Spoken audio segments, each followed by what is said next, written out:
Assalamualaikum warahmatullahi wabarakatuh. Salam sejahtera untuk kita semua. Sahabat Tunas TV Regional Jawa Timur, bertemu lagi dengan saya Diana dalam Tunas TV Regional Jawa Timur, menginspirasi, memberi solusi, mencerdaskan. Hari ini dalam siaran Tunas TV Regional Jawa Timur, kita akan membahas tuntas tentang PTMT atau persiapan tatap muka terbatas tahun pelajaran 2021-2022. Sejauh mana urgensinya dan bagaimana strategi pelaksanaannya. Sekolah tatap muka secara terbatas akan dibuka pada bulan Juli ini. Hal ini didasari hasil surat keputusan bersama SKB 4 Menteri, yaitu Menteri Koordinator Pembangunan Manusia dan Kebudayaan, Bapak Muhadjir Effendi, Menteri Pendidikan dan Kebudayaan, Bapak Nadiem Makarim, Menteri Agama, Bapak Yakut Khalil Qaumas, serta Menteri Dalam Negeri, Bapak Tito Karnavian. Keputusan SKB 4 Menteri itu diumumkan dalam jumpa pers tentang panduan penyelenggaraan pembelajaran di masa pandemi COVID-19 pada hari Selasa, tanggal 30 Maret 2021. Ada beberapa poin penting yang harus diketahui terkait pembukaan sekolah tatap muka secara terbatas pada bulan Juli mendatang. Yang pertama yaitu vaksinasi tenaga pendidik diharapkan selesai sebelum tatap muka digelar. Lalu yang kedua, kewenangan sekolah tatap muka tetap pada orang tua, tetap pada izin orang tua. Yang ketiga, pengaturan kegiatan belajar mengajar di sekolah. Antara lain, yaitu jarak bangku yang minimal 1,5 meter, kemudian maksimal jumlah siswa 50% dari setiap kelas. Selanjutnya, kegiatan olahraga, ekskul, tidak diperkenankan di 2 bulan pertama. Dan yang terakhir, pengawasan sekolah tatap muka dilakukan secara ketat terkait dengan protokol kesehatan. PTMT menjadi suatu keharusan yang harus dilaksanakan. Hal itu dikarenakan ada beberapa evaluasi tentang kurang efektifnya PJJ yang telah terlaksana selama masa pandemi ini. Dengan beberapa hal yang melatar belakanginya seperti keterbatasan ekonomi keluarga, sinyal yang terbatas di beberapa wilayah. Selain itu, PJJ juga memberikan beberapa dampak negatif pada perkembangan sosial dan psikologi pada anak, orang tua, maupun guru. Menurut Menteri Pendidikan dan Kebudayaan, Bapak Nadiem Makarim, penutupan pembelajaran tatap muka selama pandemi berdampak pada beberapa aspek, termasuk mental anak dan orang tua. Kemudian juga terjadi penurunan capaian pembelajaran. Apalagi di daerah yang aksesnya terbatas. Banyak orang tua yang tidak melihat perannya guru dalam pendidikan dan banyak terjadi kekerasan domestik yang tidak diketahui. Baik, untuk mengupas tuntas secara detail terkait dengan PTMT, di sini saya sudah terhubung dengan tamu kita di Tunas TV Regional Jawa Timur. Di Studio 1 saya bertemu dengan sahabat Lailatul Khomaria dari SDN Kedung Rejo 1, Rojo Kangkung, Lumajang. Selamat siang Ibu Laila. Selamat siang Ibu Diana. Iya, baik. Di Studio 2 saya bertemu dengan sahabat Yani Dwi Susanti dari SDN Tunggangri, Kalidawir, Tulungagung. Selamat siang, sahabat Yani. Baik, dan di Studio 3 saya bertemu dengan sahabat Adi Nur Arianto dari SDN 1 Boyolangu, Tulungagung. Selamat siang, sahabat Adin. Selamat siang, Bu Yani.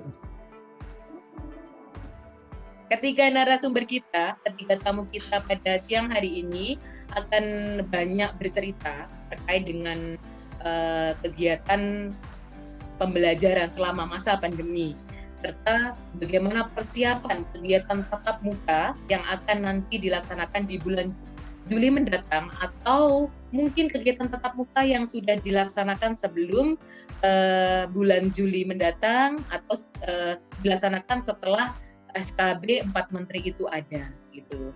Jadi yang pertama saya akan menuju ke studio 1 kepada sahabat Lailia Khomaria.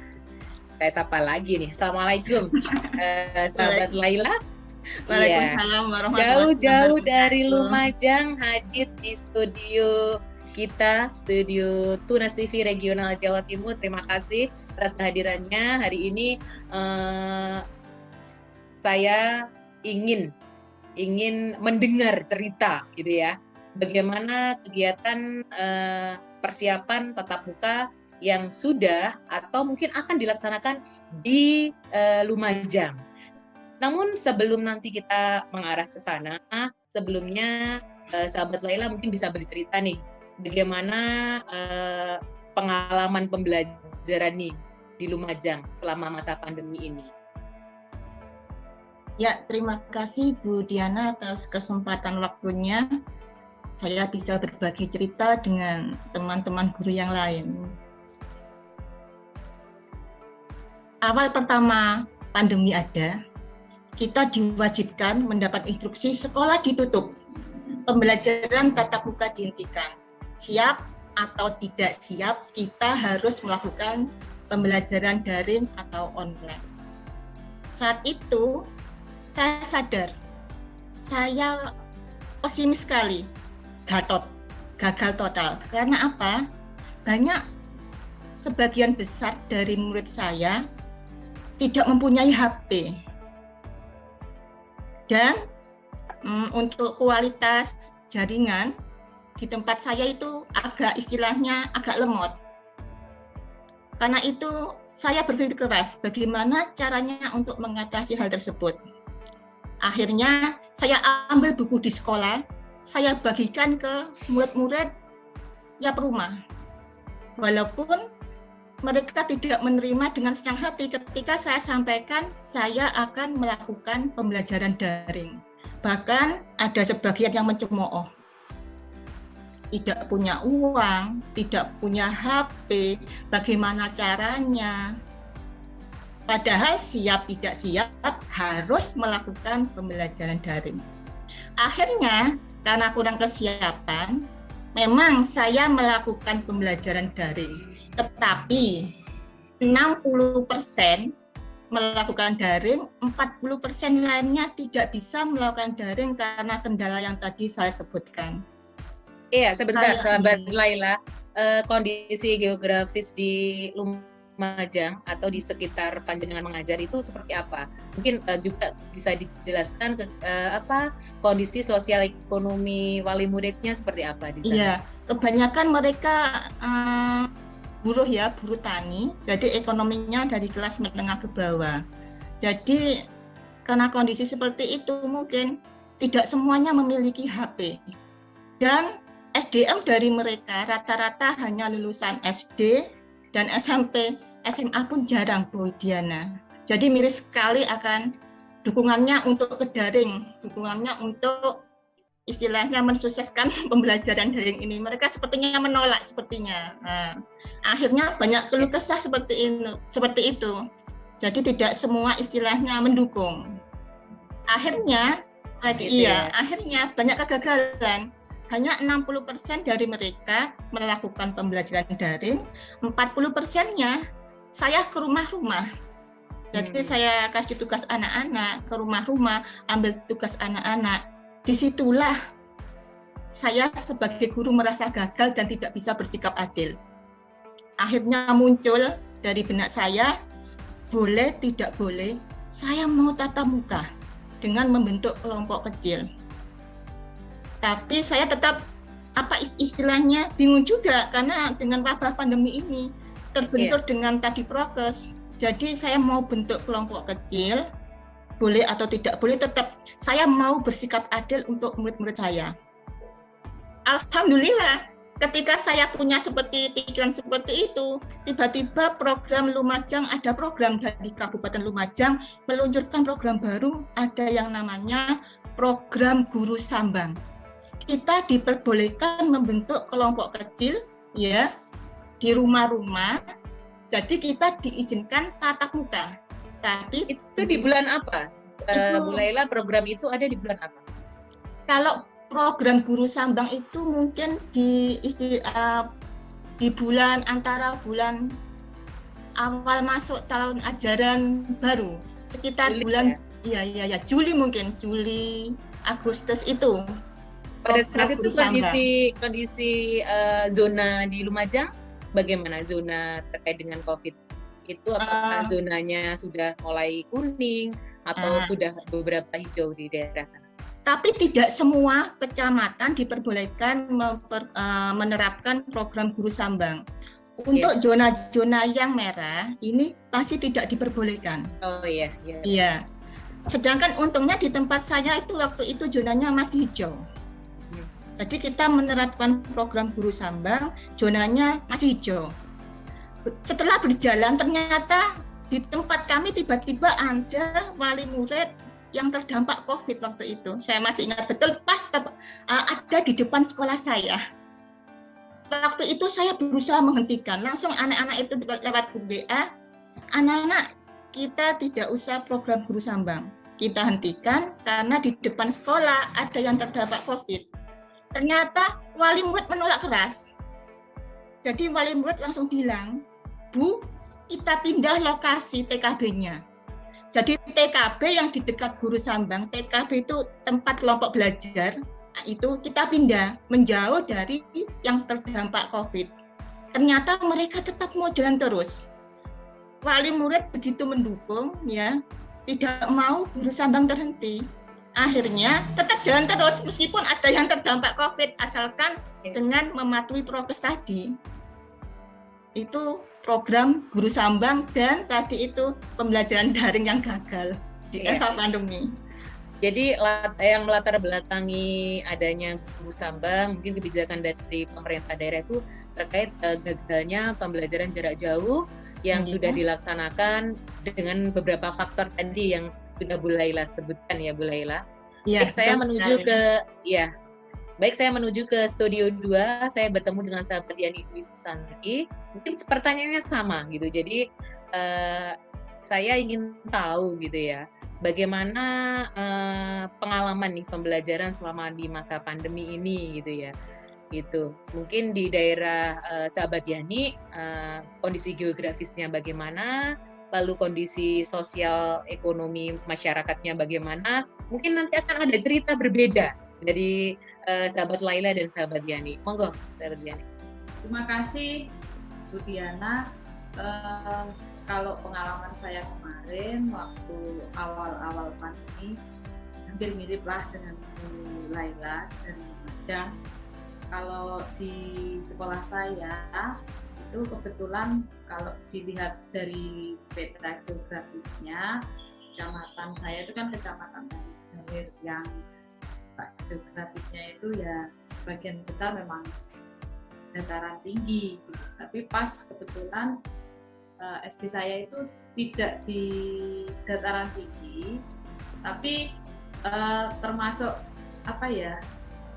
agak pinggir, terus jarang penduduknya gitu. Di sawah, terus ada bukit-bukit yang dikelilingi bukit tapi tidak terlalu tinggi lah gitu, termasuknya rare distance gitu loh kalau dalam bahasa. Awalnya sejak ada merebaknya pandemi itu masih santai, katakanlah agak dalam tanda kutip masih berjalan normal lah, katakanlah gitu, tetap ngajar. Terus ada pemberitahuan dari pemerintah kabupaten bahwa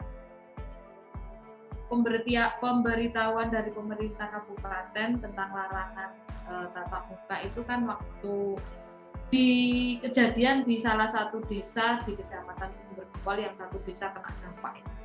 Jadi semua satu kabupaten kan dirugikan. Akhirnya mencoba untuk berdaring menggunakan online dengan fasilitas media yang ada saat itu adalah WhatsApp. Dan ternyata dari saya kebetulan murid saya kan kategori kecil, ada 10 anak. Dari 10 itu ternyata yang punya WA adalah 3 orang saja.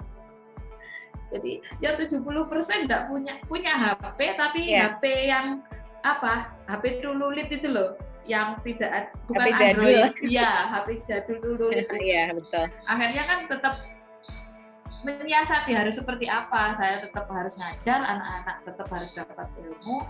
Akhirnya itu saya buatkan rangkuman-rangkuman karena keterbatasan waktu juga, karena kan enggak boleh mengadakan tatap muka.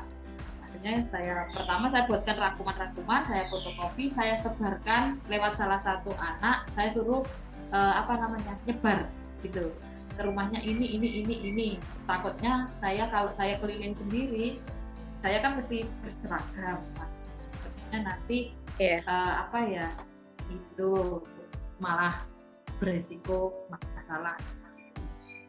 Setelah saya amati selama 2 minggu berjalan dengan katakanlah seperti macam kirim surat gitu. Terus lama-kelamaan tidak ada respon. Lembaran-lembaran yang saya kasihkan itu tidak ada. Katakanlah saya minta ulang kembali gitu kok jarang sekali yang kembali gitu.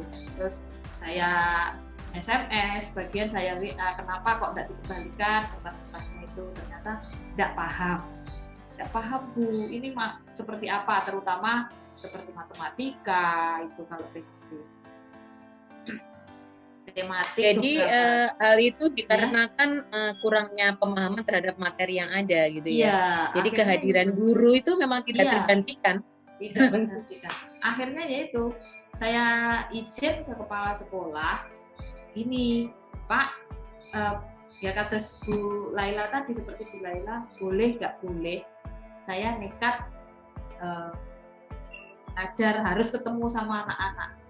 Terus ada salah satu wali murid yang kebetulan di salah satu tokoh agama di desa sekitar sekolah saya itu, Bu, silahkan pakai musola. Saya kan bilang, Pak, nanti kalau misalkan ada warga yang tidak setuju, Bapak yang kena. Saya kan bilang itu. Tidak Bu, sama warga malah boleh. Kebetulan musolanya itu, jadi saya itu kayak dikasih dimerdekakan, tidak di sekolah, tidak di rumahnya wali murid, saya dikasih tempat di musola. Kebetulan musolanya itu memang agak jauh dari jalan raya, dekat sungai, dekat pohon bambu banyak gitu. Jadi berasa banget sekolah alam gitu. Jadi ya, itu dilaksanakan pada bulan apa sahabat Yani? Pelaksanaan PTM jenengan yang itu ya, itu kan kalau nggak salah pandemi mulai Maret ya, sekitar Agustus September, karena dengan LKPD yang saya bagikan, rangkuman-rangkuman itu tidak membuahkan hasil maksimal kata-kata itu. Memang harus butuh guru. Artinya sebelum ada SKB 4 Menteri itu, sahabat Yani dan juga Bu Laila itu sudah mengadakan istilahnya pembelajaran tatap muka, walaupun itu tidak dilaksanakan di sekolah seperti itu, dengan teknis yang mungkin hampir sama ya. Jadi belajar secara berkelompok kecil seperti itu, namun sekali lagi demi keselamatan anak tentunya protokol kesehatan tetap dijaga. Baik, terima kasih sahabat Yani. Saya ke sahabat Adin nih. Jadi sahabat Laila dan sahabat Yani tadi sudah memberikan penjabaran bahwasanya terkait dengan kendala-kendala yang ada dengan adanya pembelajaran daring, terkait dengan kondisi geografis serta sosial ekonomi masyarakat di lingkungan sekolahnya, wali muridnya, itu akhirnya memaksa. Sebenarnya ini kan sebuah paksaan ya. Jadi sebenarnya kita inginnya tetap mengikuti peraturan yang ada, tapi ini sebuah kebutuhan yang memang benar-benar harus dilakukan seorang guru. Jadi guru mencari solusi terbaik supaya pembelajaran tetap bisa dilaksanakan dan bisa diterima oleh anak didik secara maksimal gitu. Jadi ada kelompok-kelompok belajar yang sudah dilaksanakan walaupun sebelum ada tadi SKB 4 Menteri tadi sebenarnya. Kalau di Lumajang mungkin atas pengetahuan Pemkab, atas persetujuan Pemkab. Tapi kalau di Tulungagung mungkin itu juga belum ada persetujuan terkait itu. Namun tadi sahabat Yani sudah bercerita bahwa protokol kesehatan tetap menjadi prioritas utama gitu. Dan alhamdulillah lancar ya sahabat Yani, tidak ada klaster-klaster baru ya di kelompok-kelompok belajar yang sudah Pandina laksanakan. Alhamdulillah aman, malah banyak. Oke, alhamdulillah itu. Iya, alhamdulillah. Nah, ini ke sahabat Adin nih, mungkin yang bagaimana kondisi geografis sekolahnya atau bagaimana sosial ekonomi masyarakat di wilayahnya, mungkin akan ada cerita berbeda terkait dengan pengalaman pembelajaran di masa pandemi. Monggo sahabat Adin, dipersilakan. Mungkin sama sih Bu ya, apa yang disampaikan Bu Lela, apa yang disampaikan Bu Yani itu sebenarnya sama gitu. Saya pikir itu masalah banyak teman-teman guru di awal pandemi gitu. Termasuk di sekolah kami pun ketika bulan Maret tahun 2020 mulai diberlakukan pembelajaran tatap muka, kami teman-teman guru itu banyak yang mispersepsi tentang memaknai pembelajaran tatap muka gitu. Jadi kami menganggap pembelajaran tatap muka itu semuanya harus daring gitu. Nah, saat itu yang kami lakukan, mungkin di minggu pertama, kedua, ketiga itu kita masih full menggunakan daring. Tugasnya lewat WA, kemudian kalau ada teman yang bisa menggunakan Microsoft, 365 itu pakai itu, full itu. Tapi setelah berjalan beberapa waktu, itu justru menjadi masalah baru bagi kami. Gitu. Nah, akhirnya dari permasalahan-permasalahan itu kami belajar nih, kita mencari solusi yang lain.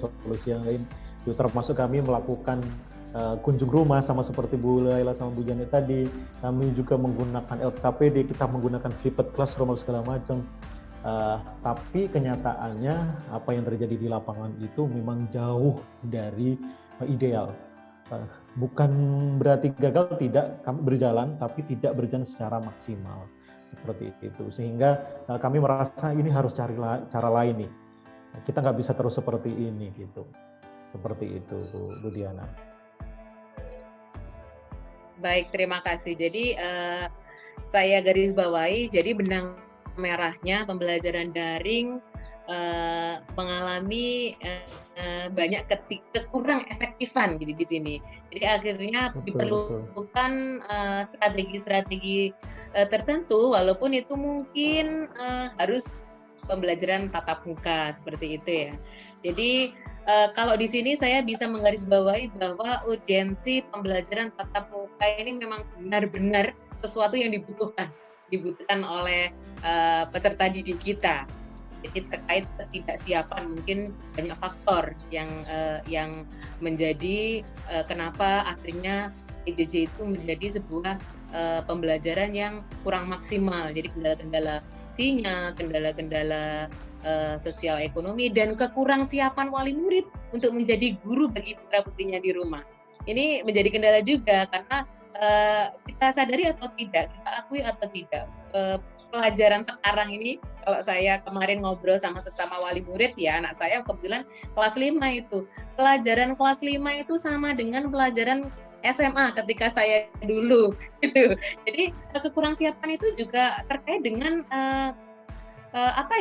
kekurang mengertian orang tua terhadap materi-materi yang diajarkan di sekolah.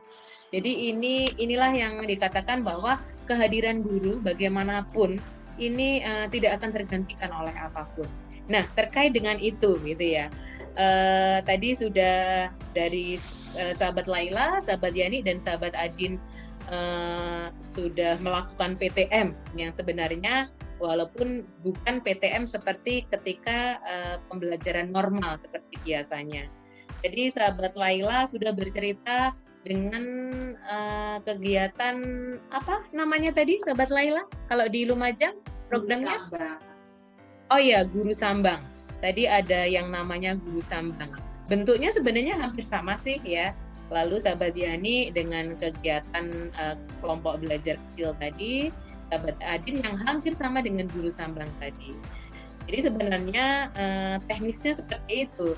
Jadi mungkin di sini, di pertanyaan kedua ini saya ingin sahabat Laila bercerita lebih detail tentang teknis pelaksanaan pembelajaran tatap muka yang sudah panjenengan laksanakan.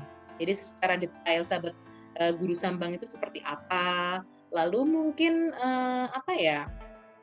media ataupun selain strategi mungkin media yang diperlukan supaya ini benar-benar bisa maksimal kepada anak-anak, ini seperti apa gitu. Nanti siapa tahu ini apa yang sudah dilaksanakan di Lumajang itu bisa menginspirasi guru-guru di Tulungagung, guru-guru di Blitar, guru-guru di Malang mungkin yang belum melaksanakan pembelajaran tatap muka.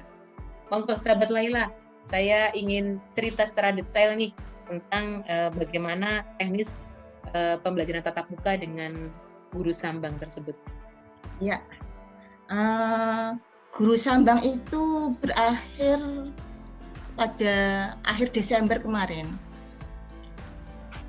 Pada awal Januari ada program baru di Lumajang, kita boleh istilahnya kita boleh melakukan pembelajaran di sekolah. Jadi sekolah di Lumajang sudah mulai dibuka pada bulan Januari kemarin mulai Januari. Tapi berbungkus dengan nama istilahnya bukan normal, istilahnya dengan nama program baru lagi PSB, Program Sinau Bareng. Tentu saja untuk melaksanakan PSB ini banyak sekali langkah-langkah yang harus dipenuhi dulu syarat-syaratnya. Syarat yang pertama harus ada persetujuan dari orang tua. Jadi orang tua berhak menolak apabila mereka tidak setuju. Kita memberikan edaran, minta persetujuan, kita sampaikan juga kalau mereka berhak menolak. Jadi tidak harus mau. Ternyata dari semuanya mendukung untuk sekolah dibuka kembali. Yang kedua, prokes harus betul-betul siap di sekolah. Termasuk tempat cuci tangan, ada termogan, ada hand sanitizer. Anak-anak harus semuanya diwajibkan memakai masker, ya. Seandainya ada yang tidak memakai masker harus pulang. Kita tidak menerima siswa yang tidak menggunakan masker. Dan dalam satu kelas sudah ditata tidak boleh lebih dari 10 anak. Jadi harus menjaga jarak, memang jarak 1,5 meter. Maksimal dalam satu kelas harus 10 anak. Seandainya lebih dalam satu kelas, maka ada shift, ada beberapa shift. Jadi gantian nanti. Ada shift pagi, ada shift siang. Itu untuk aturan di prokes, untuk sarana dan prasarana. Jadi mengacu kepada peraturan dari pemerintah, ya. Jadi acuannya tetap peraturan kepada pemerintah itu benar-benar dilaksanakan secara tertib. Ya. Tapi tidak langsung serta-merta. Tidak langsung serta-merta. Oh ini kita sudah siap Pak, kita bisa buka sekolah. Tidak, kita masih dikunjungi dulu dari pihak puskesmas. Dari desa pun ada yang berkunjung, melihat kesiapan, takutnya ada pelanggaran prokes ataupun takutnya ada timbul klaster baru. Jadi pihak puskesmas pun ke situ melihat ada penyemprotan desinfektan seluruh sekolah sebelum sekolah masuk. Jadi memang betul-betul steril sekolah itu, jangan sampai menjadi klaster baru. Itu dalam istilahnya tempat. Dalam kurikulum di kecamatan kami sudah membentuk tim khusus. Jadi karena waktu belajar hanya sebentar, jadi kita masuk pukul 7, jam 9 atau setengah 10 kita sudah pulang. Anak-anak tidak diperkenankan istirahat, tidak ada waktu istirahat, tidak ada. Orang tua harus menjemput. Jadi orang tua anak-anak bawa sepeda boleh langsung pulang. Orang tua tidak boleh mampir-mampir karena ini istilahnya nanti takutnya menjadi wabah baru nanti. Jadi anak-anak diberi pengertian, kamu setelah datang langsung pulang, tidak boleh mampir-mampir. Tidak boleh ada kantin di sekolah, tidak ada waktu istirahat. Harus bawa makan minum sendiri. Tidak boleh pinjam alat tulis. Jadi betul-betul memang ketat. Kita tidak ingin istilahnya melanggar dari prokes tersebut. Di tim untuk buku juga seperti itu kurikulum. karena waktunya sebentar, kita tidak memakai tematik lagi. Karena kalau memakai tematik seperti kemarin pengalaman di Guru Sambang ya, sepertinya anak-anak istilahnya pemahaman materi sepertinya kurang mampu karena keterbatasan waktu. Jadi kita akhirnya karena waktu sempit menggunakan mapel. Ada tim khusus tiap kelas, kita membuat perang pembelajaran. Jadi kita buat modul sendiri. Kita beri nama B2DS, buku belajar dari rumah. Kalau B2DS dulu Guru Sambang, kalau yang PSB B2DS, buku belajar dari sekolah. Di situ sudah ini menarik sekali. Sahabat Laila, ini menarik sekali bahwa ini sesuatu yang baru. Jadi seperti yang sudah dicanangkan pemerintah terkait dengan Merdeka Belajar. Ini Lumajang ini sebenarnya salah satunya sudah melaksanakan Merdeka Belajar. Jadi mencari celah bagaimana mencari solusi yang terbaik supaya pembelajaran itu bisa tetap berjalan gitu ya. Apa yang memang dibutuhkan oleh anak didik supaya materi itu bisa benar-benar tersampai dengan cara dipahami. Ya, itu benar-benar salah satu implementasi dari program Merdeka Belajar kalau saya mengatakan gitu. Nah, ini yang jadi pertanyaan, apakah program tersebut hanya di lembaga Sahabat Laila ataukah itu memang sudah dicanangkan oleh pemerintah daerah dan dilaksanakan oleh seluruh sekolah yang ada di Lumajang? Itu sudah dicanangkan oleh pemerintah daerah. Itu program Dinas Pendidikan Kabupaten Lumajang. Jadi semua sekolah di Kabupaten Lumajang sudah melaksanakan PSB, program Sinau Bareng. Namanya juga Sinau Bareng. Jadi anak-anak waktu ke sekolah, meskipun masuk sekolah, mereka tidak pakai seragam, biar leluasa. Mereka memakai pakaian bebas, rapi. Jadi tidak memakai pakaian seragam seperti mereka sekolah. Memang sekolah dibuka, tapi anak-anak memakai baju bebas, rapi. Begitu. Iya. Jadi program apa tadi yang sudah disampaikan PSB dengan kurikulum yang dibuat oleh sekolah sendiri sesuai dengan kebutuhannya, lalu dengan tidak memakai seragam, ini benar-benar seolah-olah benar-benar melaksanakan Merdeka Belajar yang sebenarnya ini. Kalau Sahabat Adin bagaimana? Kalau di lembaga Sahabat Adin terkait dengan pembelajaran teknis pembelajaran tatap muka yang sudah dilaksanakan selama ini bagaimana? Oke, kalau di kami Tulungagung itu belum ada izin dari Pemda, itu belum ada izin. Jadi kemarin ketika mau melaksanakannya pun itu juga agak sedikit khawatir juga gitu. Sementara harapan orang tua, peserta didik dan apa segala macamnya itu memang mendesak untuk segera melaksanakan pertemuan tatap muka. Nah, sekitar bulan sebelum-sebelumnya kami memang menggunakan LKPD, Bu. Jadi LKPD itu berisi panduan untuk peserta didik sekaligus orang tua belajar di rumah gitu. Tetapi ternyata belum cukup efektif itu. Jadi sekitar bulan Februari pertengahan saya izin ke kepala sekolah, saya sampaikan alas-alasannya kenapa saya perlu bertemu langsung dengan peserta didik saya. Akhirnya beliau mengizinkan dengan beberapa catatan. Seperti yang disampaikan Bu Laila tadi, banyak sekali yang harus saya penuhi untuk bisa melakukan pertemuan tatap muka dengan peserta didik saya. Jadi protokol kesehatan apa segala macam benar-benar dilaksanakan, masker, tempat cuci, sanitizer itu benar-benar harus kita penuhi gitu. Awalnya kita tidak berani pertemuan tatap muka itu tidak berani di sekolah, Bu Diana. Jadi pertemuan itu di tempat kelompok-kelompok belajar. Tapi itu berlangsung nggak terlalu lama karena saya berpikir mungkin akan lebih efektif kalau di tempat yang secara kesiapan protokol kesehatannya sudah siap gitu. Misalnya kalau di sekolah kami sebenarnya sudah siap gitu, kelasnya cukup luas, kemudian ventilasinya bagus, tempat cucinya ada, hand sanitizer-nya ada, semua peralatan-peralatan yang mendukung untuk protokol kesehatan di sekolah itu ada. Akhirnya itu kami pindah ke sekolah. Nah, jadi konsepnya Bu Diana, jadi kami membagi siswa didik saya itu menjadi beberapa kelompok gitu. Di kelas saya itu ada 34, itu saya bagi menjadi 3 kelompok. Ya, jadi kelompok 1, 2, 3. Nah, kelompok 1 itu masuk intinya satu per kelompok itu masuk 2 kali dalam 1 minggu itu awalnya, Bu. Awalnya 2 kali dalam 1 minggu. Jadi misalnya kalau kelompok 1 masuk hari Senin dan hari Kamis, kelompok 2 masuk hari Selasa dan hari Jumat, kelompok yang ketiga hari Rabu dan hari Sabtu.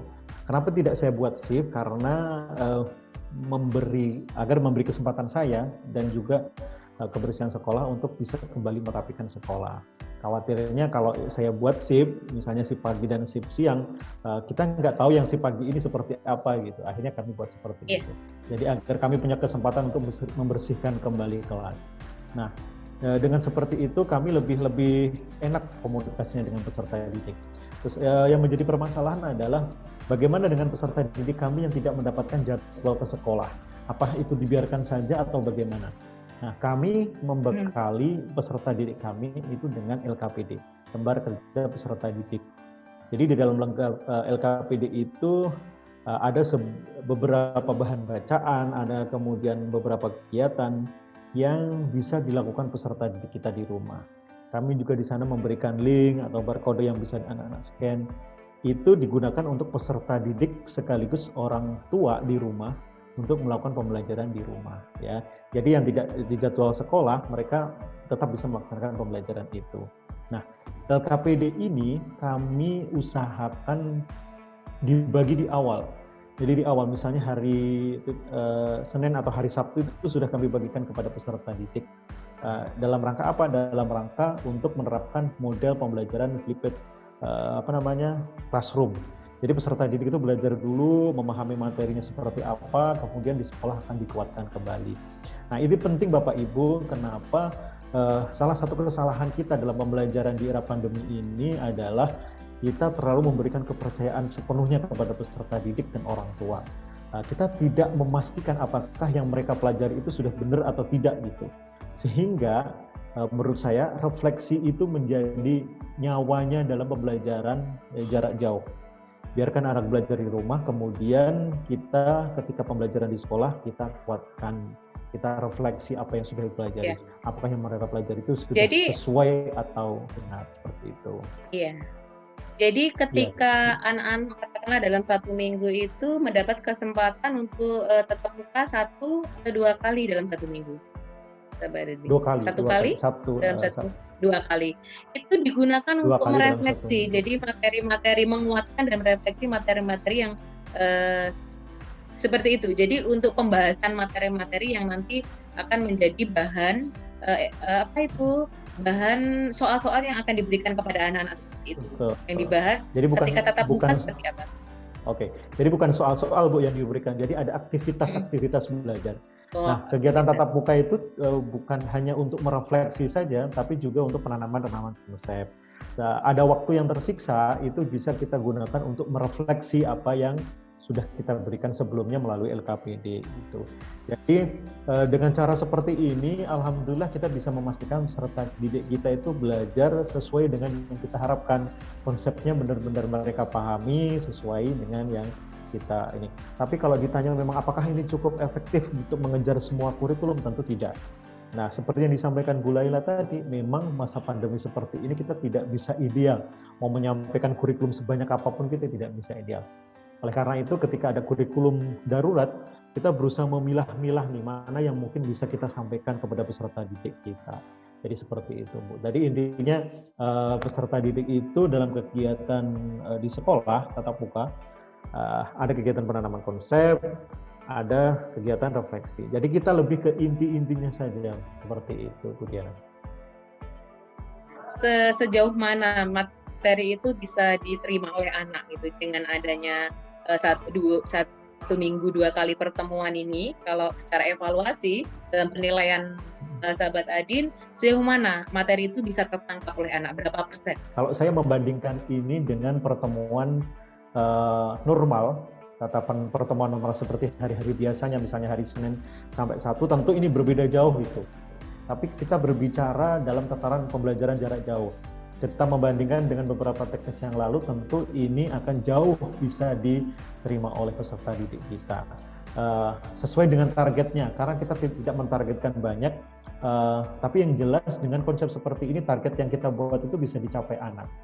Jadi kita sampaikan yang inti-inti saja, konsep-konsep dasar-dasar saja seperti itu.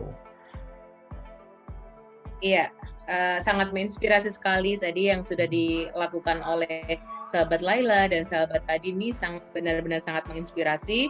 Semoga menjadi gambaran kita ya, gambaran kita bersama gitu guru-guru di Jawa Timur yang saat ini menyaksikan Tunas TV Regional Jawa Timur.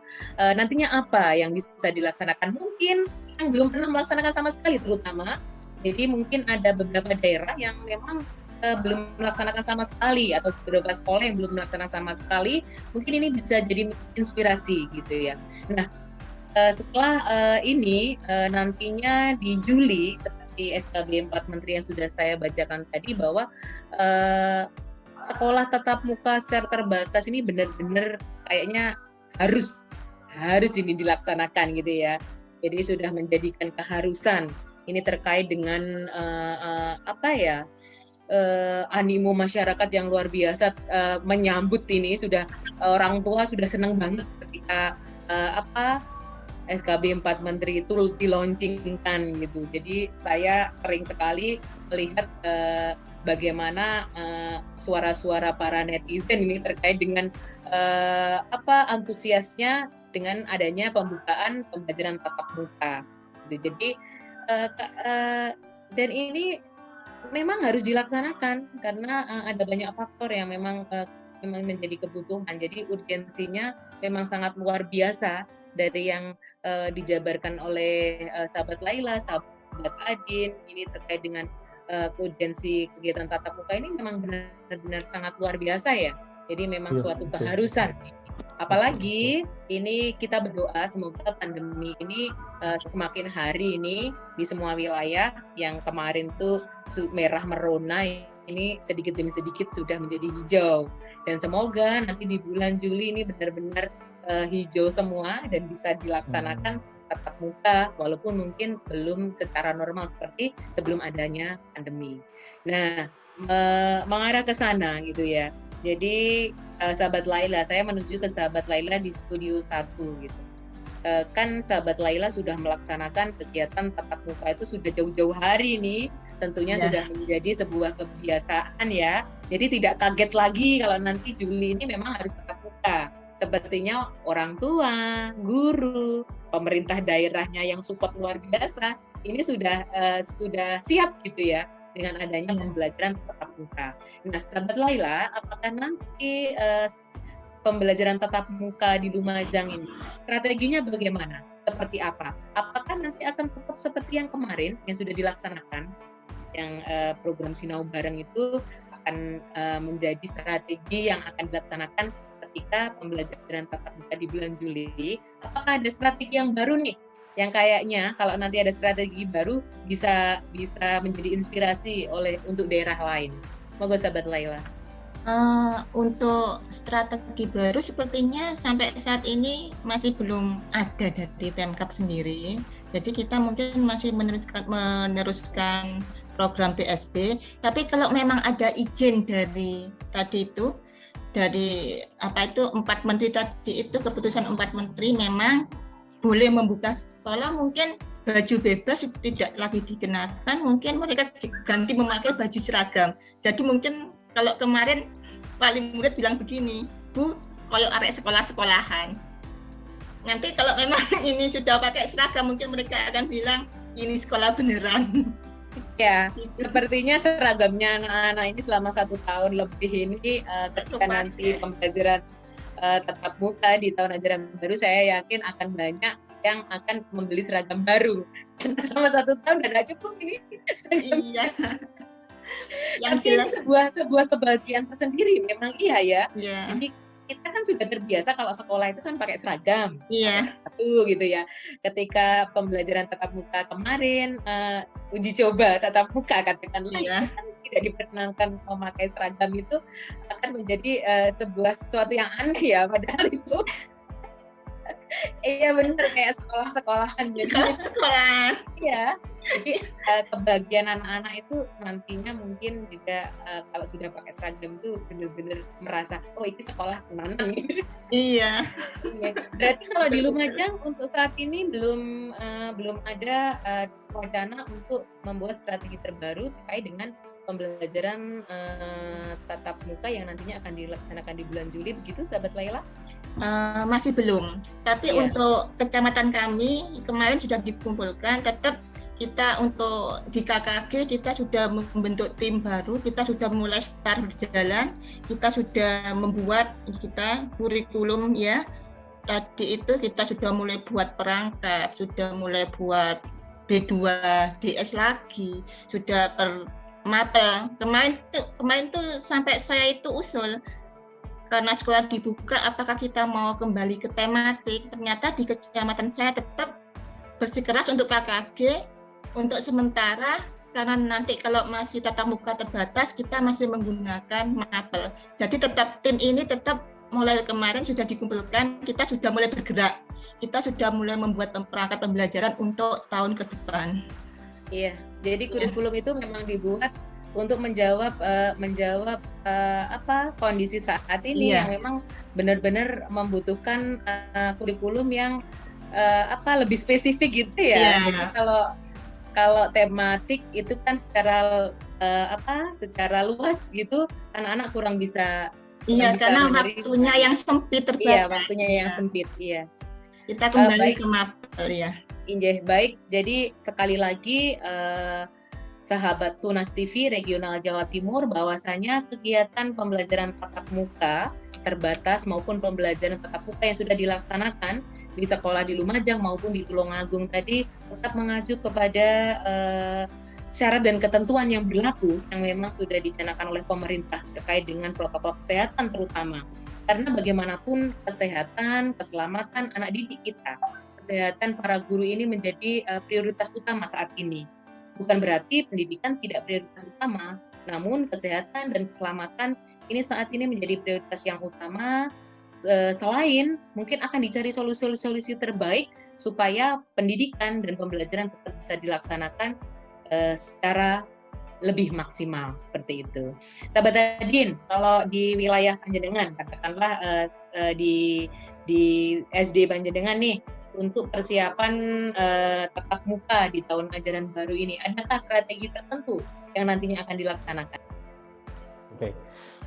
Kalau di sekolah kami, karena kemarin itu pembelajaran tatap muka itu tidak dilaksanakan oleh semua kelas, jadi hanya dilakukan oleh beberapa kelas. Rencananya nanti Juni akan dilaksanakan ke semua kelas. Saya nggak tahu apakah ada izin juga dari Pemda dan Dinas Pendidikan. Tapi yang jelas kami sudah mempersiapkan itu. Jika nanti Juli itu benar-benar tatap muka. Oleh karena itu yang pertama kami siapkan itu adalah tentu menyiapkan protokoler kesehatan di sekolah kami. Nah, itu yang paling penting. Kami mencoba untuk membuat checklist apa yang sudah tersedia dan mana yang belum. Nah, yang belum itu berusaha kami cukupi gitu.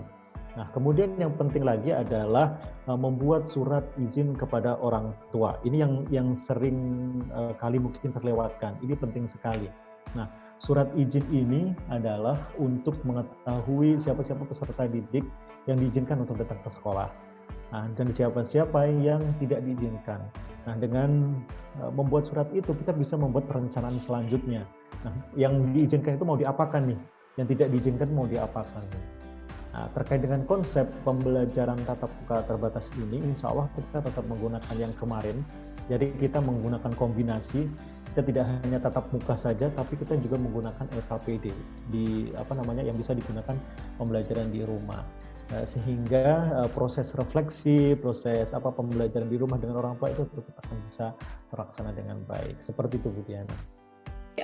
Sekali lagi, dalam pembelajaran tatap muka nanti memang diperlukan perencanaan yang matang terkait dengan program-programnya bagaimana, lalu nanti pelaksanaannya seperti apa, teknisnya, lalu strateginya seperti apa, ini benar-benar harus dipikirkan oleh sekolah.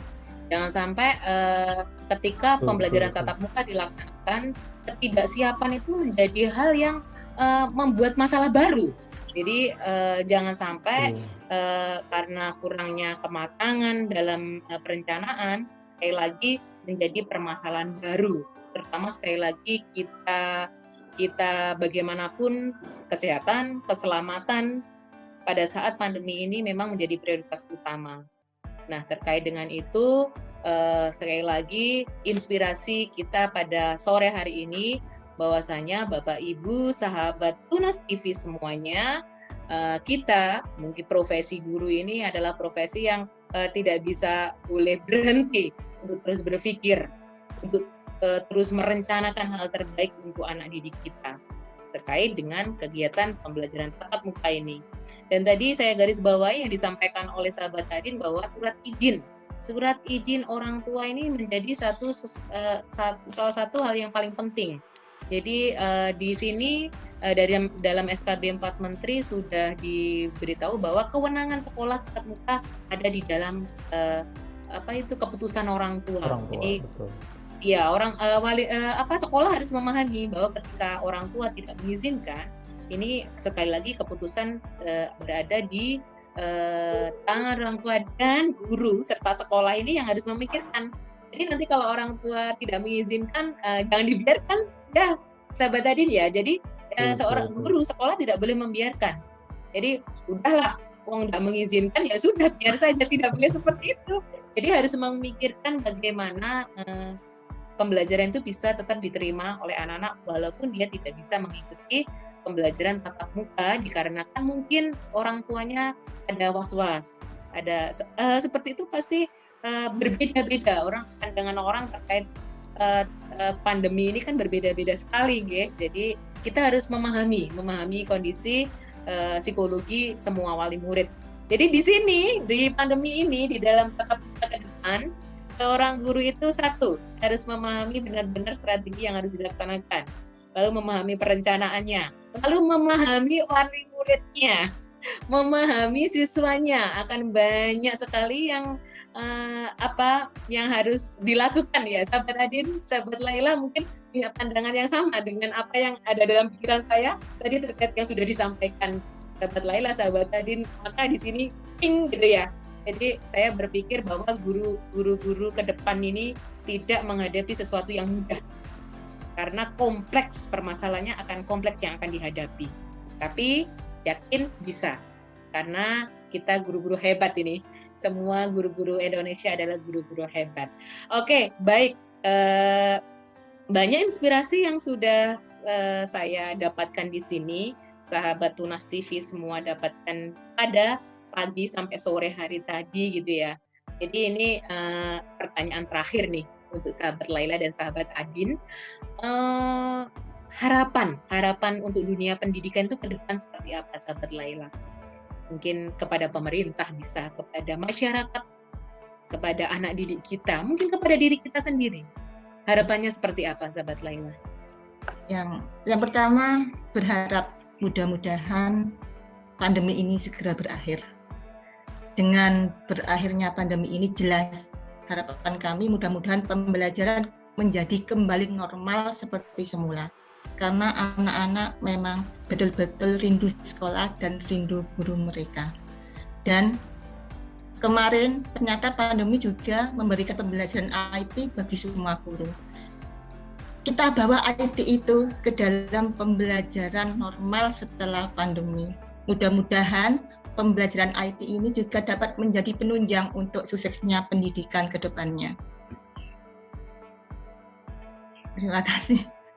Iya, hikmah yang kita dapatkan bahwa dengan adanya pandemi ini sebenarnya guru itu dituntut untuk memperkaya diri, memperkaya strategi nanti pembelajaran selanjutnya untuk lebih memberikan pembelajaran yang lebih menarik kepada anak-anak dengan pengayaan yang sudah kita dapatkan ketika masa pandemi itu. Kalau sahabat Adin, bagaimana? Ini harapannya ke depan ini terkait dengan pendidikan yang nanti pendidikan ke depan di Indonesia ini.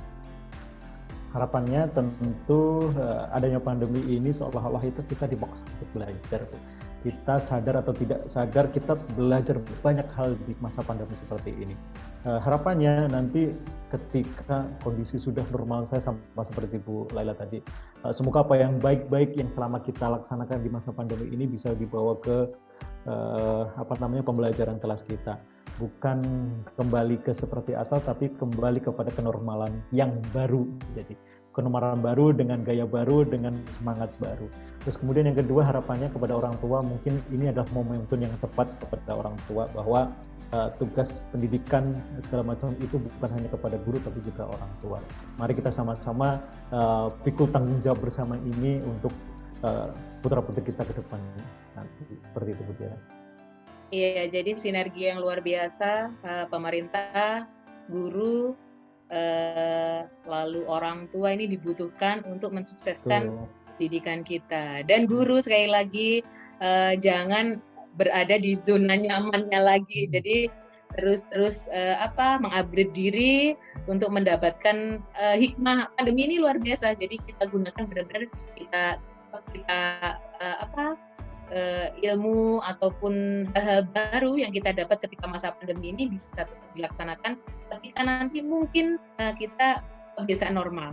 Mungkin nantinya tahun depan semoga kita benar-benar bisa pembelajaran normal. Tapi jangan sampai apa yang sudah kita peroleh hal baik itu akan hilang begitu saja. Kita kembali ke zona nyaman kita yang dulu gitu. Jadi kita gunakan ini benar-benar untuk memperkaya diri kita, untuk mengupgrade diri kita menjadi guru-guru yang memang siap dalam kondisi apapun dan siap untuk belajar dan mengaplikasikan hasil belajarnya untuk kemajuan pendidikan Indonesia. Baik sahabat Tunas TV, sudah 1 jam kita bersama dengan 3 tamu kita pada siang sampai sore hari ini. Ada banyak hal yang kita peroleh, inspirasi yang kita peroleh terkait apa yang nanti akan kita lakukan ketika pembelajaran tatap muka terbatas yang akan dilaksanakan di bulan Juli.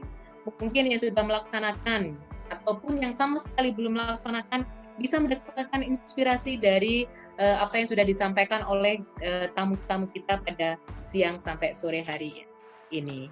Baik, yang terakhir nih, yang paling akhir di ujung acara, saya ingin sahabat Laila dan sahabat Adin memberikan closing statement terkait dengan tema kita pada siang hari ini. Silakan sahabat Laila.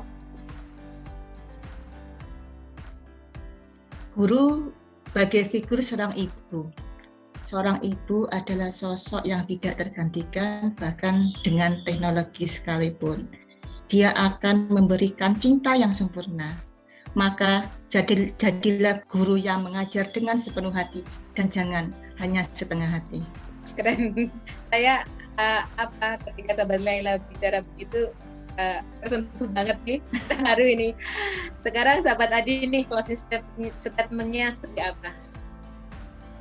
Baik, kalau saya mungkin Bapak Ibu perlu kembali mengingat bahwa tugas kita itu sebagai pendidik dan segala macam. Ingat bahwa anak mempunyai hak untuk mendapatkan pendidikan yang layak. Apapun kondisinya, semoga Bapak Ibu bisa memberikan solusi yang terbaik dan semoga kita bisa menjadi bagian dari solusi itu. Mungkin gitu ya. Ya. Guru adalah pemberi solusi dalam kegiatan pembelajaran di dalam pendidikan. Baik, terima kasih sahabat Laila, sahabat Adin, terima kasih saya sampaikan juga kepada sahabat Yani untuk kesediaannya memberikan inspirasi pada sahabat Tunas TV pada siang sampai sore hari ini. Semoga apa yang sudah Bapak Ibu sampaikan, sahabat-sahabat sampaikan ini benar-benar menjadi inspirasi yang luar biasa dan bisa kita laksanakan mungkin sesuai dengan kebutuhan dan kondisi di wilayah masing-masing. Semoga kita tetap bisa menjadi guru yang bisa memberikan solusi, menjadi guru yang bisa menjadi seorang ibu yang memberikan kasih sayang setulus hati kepada anak didik kita. Demikian siaran Tunas TV Regional Jawa Timur pada hari ini.